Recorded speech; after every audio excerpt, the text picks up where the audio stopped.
किसी शायर ने कहा था कि अपनी आंखों में कमर कैसे झांक कर देखूं, मुझसे देखे हुए मंजर नहीं देखे जाते। आज खैबर पख्तूनख्वा में जो सूरत हाल बरपा है, ये देखने के बाद मैं सिर्फ यही कहना चाह रही हूँ कि ये देखा नहीं जा सकता। इससे पहले भी इसी किस्म की सिचुएशन हमने देखी, लेकिन आज जो तबाहकारियाँ हो रही हैं, मेरे पास अल्फाज नहीं हैं उसे बयान करने के लिए। खैबर पख्तूनख्वा, गिलगित बल्तिस्तान और आज़ाद कश्मीर में सैलाबी रैलों ने तबाही मचा दी है। सैकड़ों अफराद जाँ बहक हो गए हैं। यहाँ तक कि रेस्क्यू ऑपरेशन के दौरान हेलीकॉप्टर गिर कर तबाह हो गया है। वहाँ सैलाब की जो कार्रवाइयाँ इस वक्त जारी हैं, उसके ऊपर जो ऑपरेशन किए जा रहे हैं, ताज़ा तरीन सूरत हाल क्या है, इसी पर बात करने के लिए पैनल में मुझे ज्वाइन किया है फ़िदा अदील ने, सीनियर सहाफ़ी हैं। मैं गुफ्तगू का आगाज़ फ़िदा अदील से ही करना चाहूँगी। फ़िदा, क्योंकि आप केपी में हैं, पेशावर में हैं, पेशावर से ही सारे ऑपरेशंस जो हैं वो कमांड किए जाते हैं। मुझे बताएं, आप इस वक्त क्या सिचुएशन देख रहे हैं, क्या सूरत हाल है वहाँ पर? जी बहुत शुक्रिया मुनीज़े। एक तो बहुत हंगामी किस्म की सूरत हाल है। बारिशों की वजह से जो तबाही की आई वो बाजोड़ सालार सही से आई, और उसके बाद फिर हमने देखा कि फिर ये इतलात का सिलसिला दराज होता गया। फिर हमने देखा कि सवात से, बुनेर से खासकर, और तोरबर, मानसेरा से, कागान वैली में और शांगला में, बटग्राम से बहुत अफसोसनाक खबरें आ रही हैं। ये जो आपने बताया हेलीकॉप्टर क्रैश, इसमें हुकूमत खैबर पख्तूनख्वा जो है इसने बाकायदा तस्दीक की है कि इसमें 5 शहादतें हो चुकी हैं। 2 पायलट्स जो हैं इसके बशमूल अमले के टोटल 5 अफराद इस हेलीकॉप्टर क्रैश वाक़ये में शहीद हो चुके हैं। 150 से ज़्यादा बताया गया है।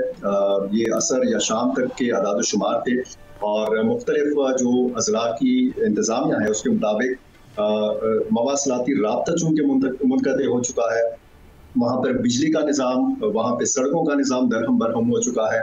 बहुत सारे देहात पानी में बह चुके हैं, तो इसीलिए ये खदशा जाहिर किया जा रहा है कि जो हलाकतें हैं उनकी तादाद में इजाफा हो सकता है। अस्पतालों की भी यही सूरत हाल है कि वहाँ पे जो डेड बॉडीज पहुँचाई गई वो वहाँ से पहुँचाई गई कि जहाँ से ये पहुँचाई जा सकती थी, जहाँ पे सड़कों का निज़ाम था। लैंड स्लाइडिंग के वाक़यात हुए हैं, और सड़कें ज़ाहिर है कि पूरी की पूरी सड़क अगर बह जाए और एक बड़े इलाके का बाकी इलाकों के साथ राब्ता मुनक़ते हो जाए, तो आप अंदाज़ा लगा सकती हैं कि किस किस्म मुश्किल सूरत हाल का सामना है, ना सिर्फ मकामी लोगों को बल्कि रेस्क्यू के जो इदारे हैं उनको भी। मकामी जो जहाँ पे पुलिस है, जहाँ पे पुलिस स्टेशन हैं, तो वहाँ के पुलिस एहलकारों को देखा गया कि वो इमदादी सरगर्मियों में जो है वो मसरूफ नजर आए, और एक अजीब किस्म की हंगामी किस्म की सूरत हाल है। 2 जो सरकारी हेलीकॉप्टर थे जी वो रवाना किए गए थे बुनेर और बाजोड़ की तरफ। तो बाजोड़ की तरफ जो MI-17 हेलीकॉप्टर था वो फिर मोहम्मद में जो चिंगे बांडा एक इलाका है, यहाँ पर ये क्रैश हो गया। अफसोसनाक ये वाकया है। फ़िदा, मुझे आपसे ये भी जानना है कि खबर ये है कि जो लोग वहाँ पर मौजूद थे, अब क्योंकि जो रोड सिस्टम है वो भी ख़त्म हो गया है, जिस तरह कि आपने भी बताया, 6 पुल की भी इत्तला है कि वो भी तबाह हो गए हैं, तो जो लोग वहाँ पर थे अब वो क्या वहीं पर महसूर हो गए हैं? वो वापस अपने घरों को, अपने इलाकों को नहीं जा सकेंगे? देखिए ऐसा ही है, बहुत सारे लोग महसूर होकर रह गए। अगर पुल ना हो, अगर राब्ता सड़क ना हो और मौसम इंतहाई खराब है, वहाँ पर जिस हेलीकॉप्टर के बारे में बताया गया है कि वो अब बुनेर में मसरूफ है, दूसरा हेलीकॉप्टर, तो उसको भी इंतहाई सख्त मुश्किल सूरत हाल का सामना है। और मवासलाती राब्ते अगर मुनक़ते हो जाएं तो फिर उसमें फिर इंतजामिया की तरफ से और इमदादी जो इदारे हैं उनकी तरफ से बहुत मुश्किल सूरत हाल का सामना है। NDA में इस हवाले से सरगर्म है, PDA में प्रोविंशियल डिजास्टर मैनेजमेंट अथॉरिटी के जो हुकाम हैं वो बाकायदा तौर पर सरगर्म है, और खैबर पख्तूनख्वा के वज़ीर आला और दूसरे जो काबीना के अरकान हैं उनको मुतासरा इलाकों में पहुँचने की हिदायत तो की गई है, लेकिन उनका वहाँ तक पहुँचना इंतहाई मुश्किल है। ऐसे इलाके यहाँ पे मौजूद हैं कि वहाँ से अभी तक नुकसानात की जो तफसीलात हैं वो इकट्ठी नहीं की जा सकी। उन लोगों के साथ राब्ता नहीं हो रहा, वहाँ पे टेलीफोन का कोई निज़ाम नहीं है, वहाँ पे इंटरनेट का कोई निज़ाम नहीं है ताकि वहाँ से इतलात जो हैं वो मौसूल हो सकें। हंगामी सूरत हाल है। मेरे साथ शहजाद हुसैन भट्ट साहब भी हैं, और वो जिस तरह ठंडी सांसें ले रहे हैं, भट्ट साहब मुझे तो समझ नहीं आ रही, ये तो सिचुएशन ही इस तरह की है। लेकिन भट्ट साहब मुझे आप सिर्फ इतना बताएं, ये इतनी बड़ी तादाद में लोग, क्या इनको इंटीमेट नहीं किया गया था? ये इतनी ज़्यादा अमवात, ये कैसे हो सकता है? नहीं, थोड़ा सा मुनीज़े इस पर इख्तलाफ करूँगा आपसे। बात इस वक्त जैसे हम पहले चंक में कह रहे थे, तनकीद बराए तनकीद नहीं करनी चाहिए। ये पूरी दुनिया में ये सूरत हाल है। आप देखें ना, ये मुल्क के जो बलाई इलाकों में मानसून की जो स्पेल है, 7वां स्पेल है ये 7वें स्पेल ने जो तबाही मचाई है केपी के मुख्तलिफ इज़लाम में, बादलों के फटने से, लैंडस्लाइडिंग, सैलाबी रेले के बाद, मेरे पास जो फिगर है अभी तक मुजमुई तौर पर 150 अफराद अपनी जान गंवा बैठे हैं। और जो प्रोग्राम से थोड़ी देर पहले मेरी बात बौनीर के डिप्टी कमिश्नर है, 78 का फिगर तो वो दे रहा है जाँ बहक होने वाले अफराद का। अब अगली बात देखें ना, 4 अजला जो है वो आफतज़दा करार दे दिए गए हुए हैं। जो बात भाई कर रहे थे जैसे चंगी बांडे की, मैंने वो इलाका देखा है, करीब 100 की ये बात कर रहे हैं, वहां पर 2 अफराद, हमारे पायलट्स में 5 अफराद वो भी शहीद हो गए हुए।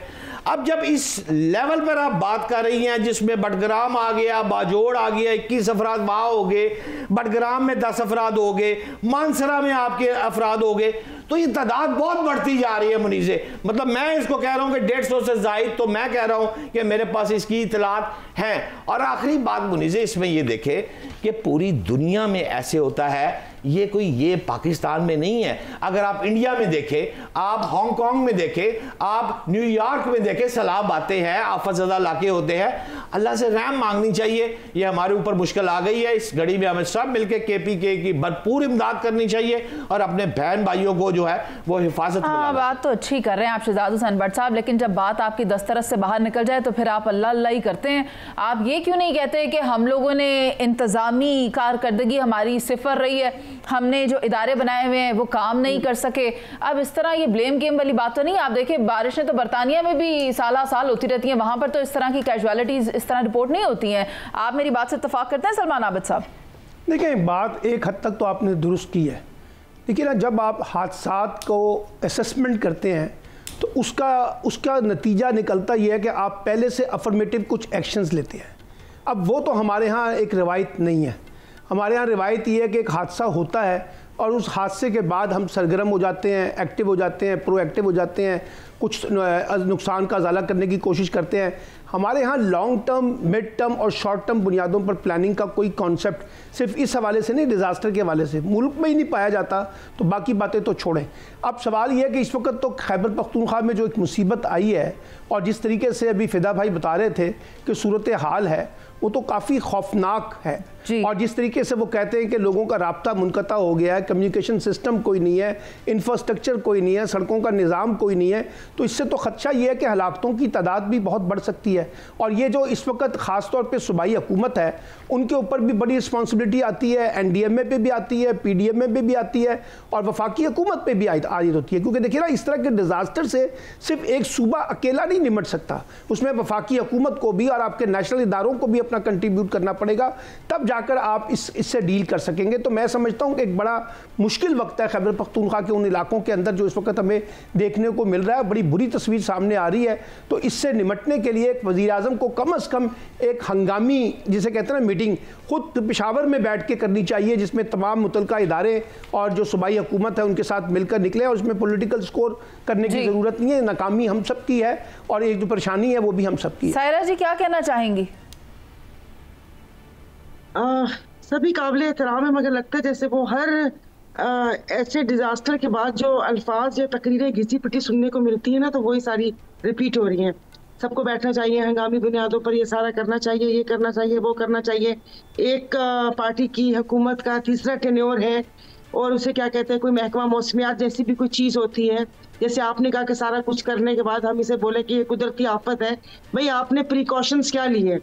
जो अभी यहाँ पर सवात वाक़या हुआ उसके बाद सारा कुछ हुआ, उसके बाद क्या प्रिकॉशंस लिए गए?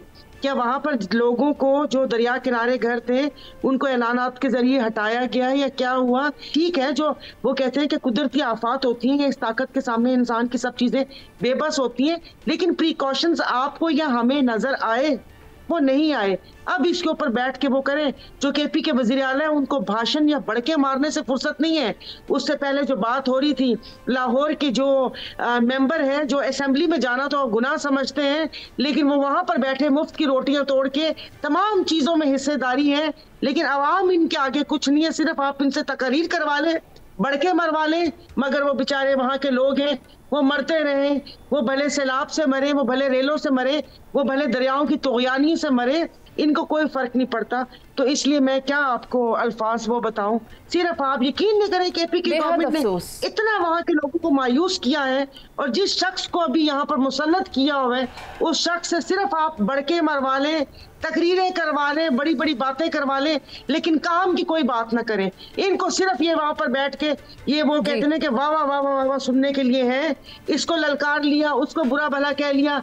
काम का कोई एक चीज आप मुझे बता दें कि कोई एक काम बता दें कि वो वहां के लोगों के लिए वो हो और इंसान कहे कि हाँ उस सूबे में। ठीक है सायरा जी, ये है कि कौन सीखा है सिर्फ बातों से, सबको एक हादसा जरूरी है। और कितने हादसों का इंतजार करना है, कब हम चीजें बेहतर करेंगे।